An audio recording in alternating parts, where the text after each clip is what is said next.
Good morning, everyone. This is Rahul Goswami, your trainer from VP Software Skills and Trading Center, Bareilly.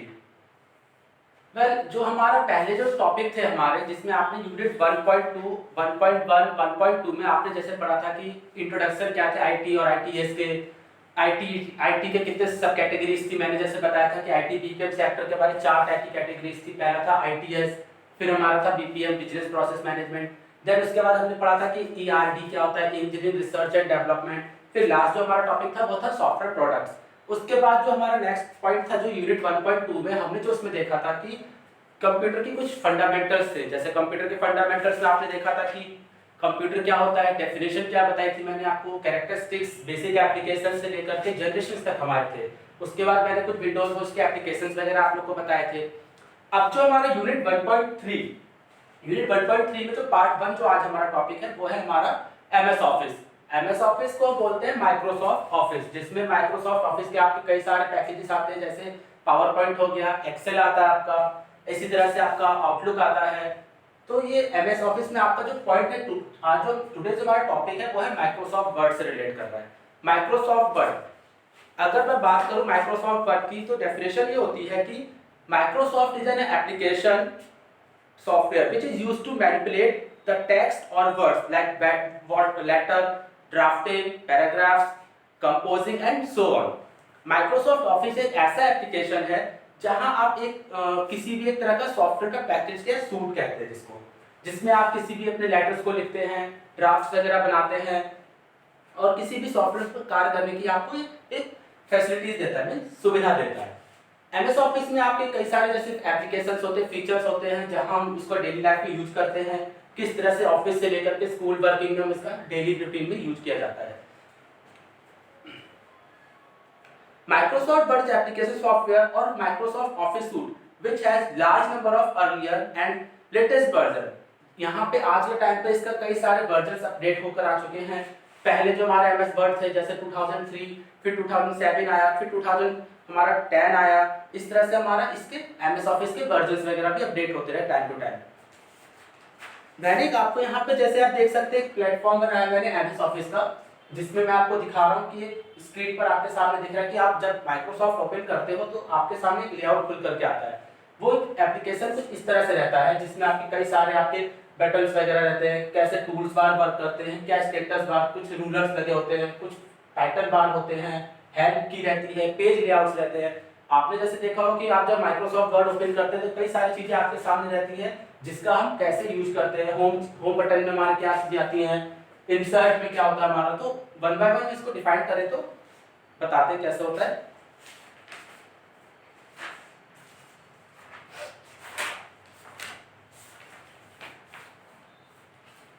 जो हमारा point है देख सकते हैं फाइल टैब।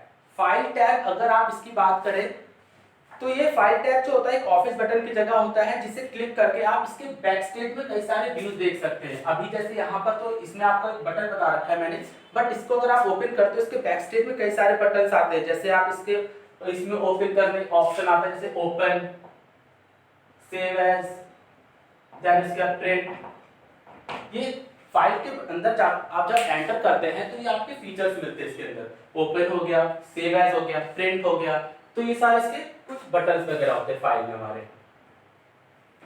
इसी तरह से अब हमारा जो नेक्स्ट बटन है वो है हमारा होम बटन।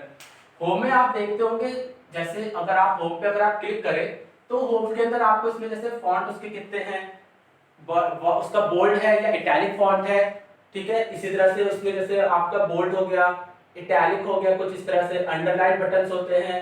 फॉन्ट का साइज कितना रखना है, 12, 13, 14, या आप इसको इंक्रीज कर सकते हैं, डिक्रीज कर देते हैं, आप जैसा भी आपका लेटर डिपेंड करता है। होम में और भी सारी चीजें होती हैं, जैसे आपके इसमें कलर्स वगैरह चेंज कर सकते हैं। फॉन्ट अगर सपोज आपने यहाँ पर लिखा, कुछ भी सपोज आपने लिखा माइक्रोसॉफ्ट, तो आप इसके कलर्स को पूरा सिलेक्ट करके यहाँ से आप इसके कलर्स वगैरह पे ऑप्शन आता है, जहां पर आप जा करके इसके कलर्स वगैरह को चेंज कर सकते हैं। वो कलर जैसे भी आपको डिपेंड करता है, black, blue, red, yellow, green, whatever you want to take, ठीक। इसी तरह से इसमें आपको एक आता है ऑप्शन, जैसे आपने सपोज इसके पेज के मार्जिन वगैरह को कम करना है, जैसे आप स्पेस बहुत ले रहा है तो हम चाहते हैं कि इसके स्पेस वगैरह को कम करें, तो एक ऑप्शन आता है इसी में रिमूव स्पेस। ऐसे इसमें कई सारे फीचर्स आते हैं जब आप इसमें ओपन करते हैं इस होम बटन को। अब जो नेक्स्ट पॉइंट है आपका वो है हमारा इंसर्ट। इंसर्ट पे आप देख सकते हैं जैसे हमारा पेज जो भी रहेगा वो किस तरह से लेना जा, जैसे टेबल्स वगैरह हमें लेनी है या आपको उसको सिंपली कैटेगराइज डिफाइन करना है, वो सब का सब काम इंसर्ट बटन में आता है।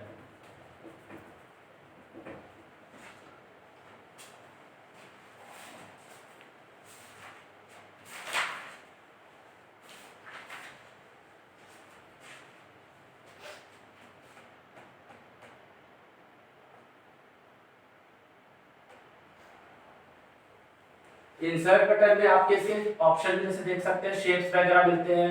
शेप्स में अगर आप इसको अंदर डीप जाएंगे तो शेप आपके कई सारे हो सकते हैं, वो ओवल हो सकता है, सर्किल हो सकता है, इलेक्ट्रिकल हो सकता है, सिलेंड्रिकल हो सकता है, जिस तरह का आप उसको शेप, ये सब का काम हम कब करते हैं जब हम किसी भी प्रोजेक्ट वगैरह पे वर्क कर रहे हैं, डिजाइन वगैरह देना है हमें। सपोज हमें एक पैम्पलेट बनाना है, पैम्पलेट जब हम बनाते हैं मान लीजिए किसी भी एडवर्टाइजमेंट वगैरह का, किसी भी कोचिंग सेंटर या स्कूल का अगर हम एडवर्टाइजमेंट वगैरह करते हैं तो हम क्या करते हैं, उसमें देखा होगा आपने पेज या इंसर्ट वगैरह में शेप जा करके लेते हैं, कुछ इस तरह का शेप लेते हैं, उसके अंदर अपने लेटर को टाइप करते हैं, उसके बाद हम इसमें इसको अट्रैक्टिव बनाने के लिए और भी कई सारे आते हैं फीचर इंसर्ट शेप में जाने पर। यहाँ पे आपको टेबल्स वगैरह मिलती है। टेबल जैसे कि मैं बात करूँ कुछ इस तरह से रहती है, कितने रो कितने कॉलम की रखनी है हमें, ये हमारे टेबल्स होते हैं इस तरह से, ये टेबल कहलाता है।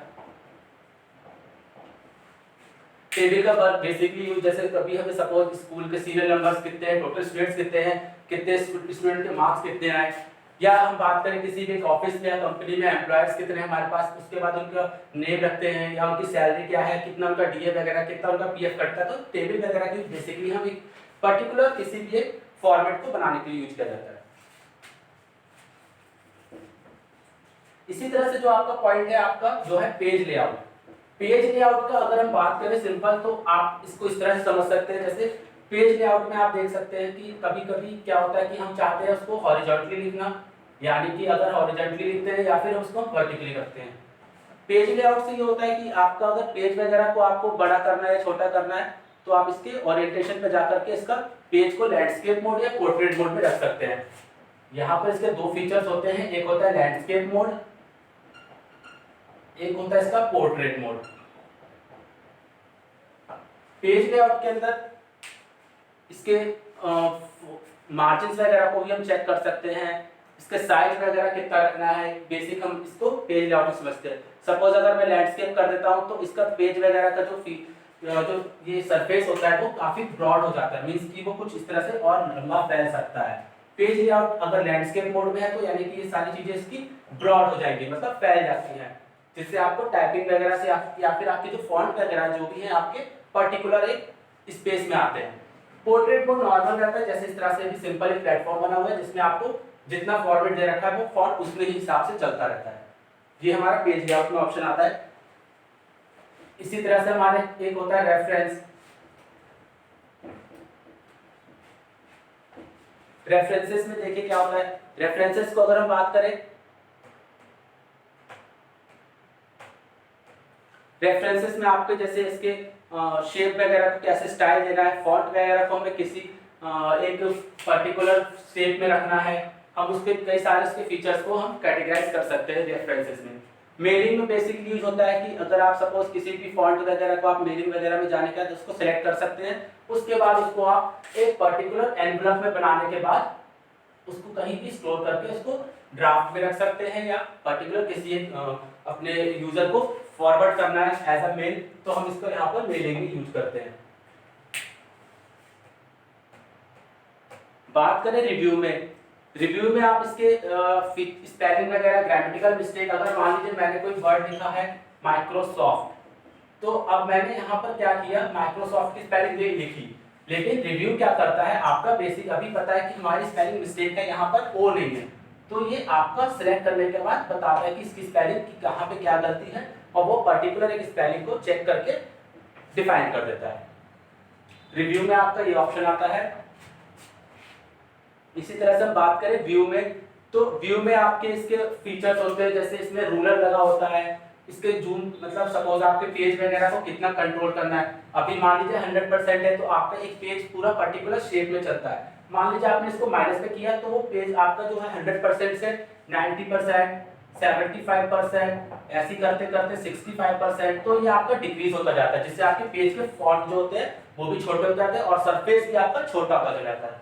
और अगर आप इसी तरह से डिक्रीज करेंगे, यानी कि अगर आपका 65% है तो फिर 70%, 80%, तो ये आपका फॉन्ट जो है बढ़ता जाएगा और आपका जो स्पेस है जो यहाँ पर पूरा प्लेटफॉर्म का वो भी सरफेस जो है पूरा ब्रॉड होता जाता है।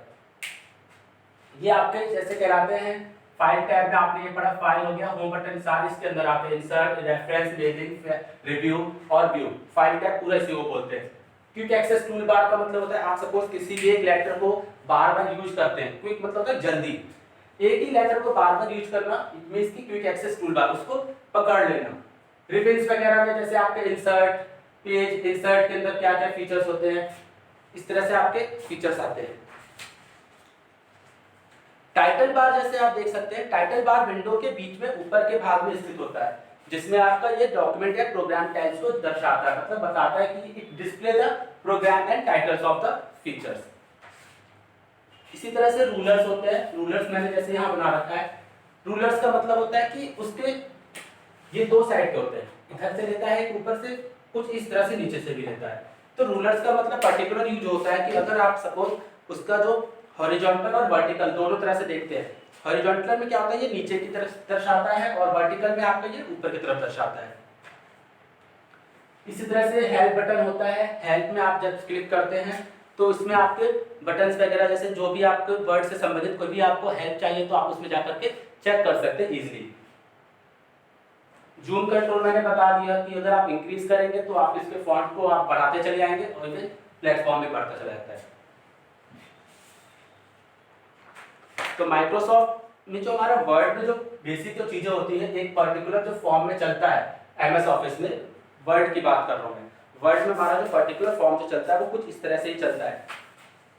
इसकी जो मैंने बताई थी आपको जो डेफिनेशन थी, जो इसको डेवलप करा था एमएस ऑफिस को, उनका नाम था बिल गेट्स। बिल गेट्स ने सबसे पहले 1 अगस्त 1988 को इसकी डेवलप किया था। इसको विभिन्न अंत प्रयोगताओं और कंप्यूटिंग वातावरण को लक्षित करते हुए ऑफिस को अनेक वर्जन में तैयार किया गया। जैसे मैंने अनेक वर्जन बताया ना, एमएस वर्ड के किसे 2003, 2007, फिर 2010 आया, 2013 भी आया। तो इसको डिफरेंट वर्जन में कैटेगराइज करते गए और टाइम टू टाइम इसको अपडेट करते गए। जैसे जैसे वर्जन आते गए वैसे वैसे इसके फीचर्स भी बढ़ते गए। एमएस ऑफिस जब 2003 में आया था तो उसके फीचर्स वगैरह उतने नहीं थे, पर्टिकुलर काम करने में प्रॉब्लम आती थी। फिर 2007 आया जिसमें उसको अपडेट किया गया। अपडेट करने के साथ उसकी कई सारी चीजें भी बढ़ती गई। फिर ऐसी जब उसका 2010 आया वर्जन, 2010 में चीजें और अपडेट हुई। और जो अभी के टाइम पे जो 2013 चल रहा है, आप जैसे विंडो 10.1 अगर आप यूज करें 2013 एमएस ऑफिस अगर इसमें यूज करते हैं तो उसमें बहुत सारे आपको फीचर्स और एप्लीकेशंस भी मिलते हैं। और ये पर्टिकुलर इस आज के समय में जो माना जाता है कि अपडेटेड वर्जन जो है लेटेस्ट वर्जन है।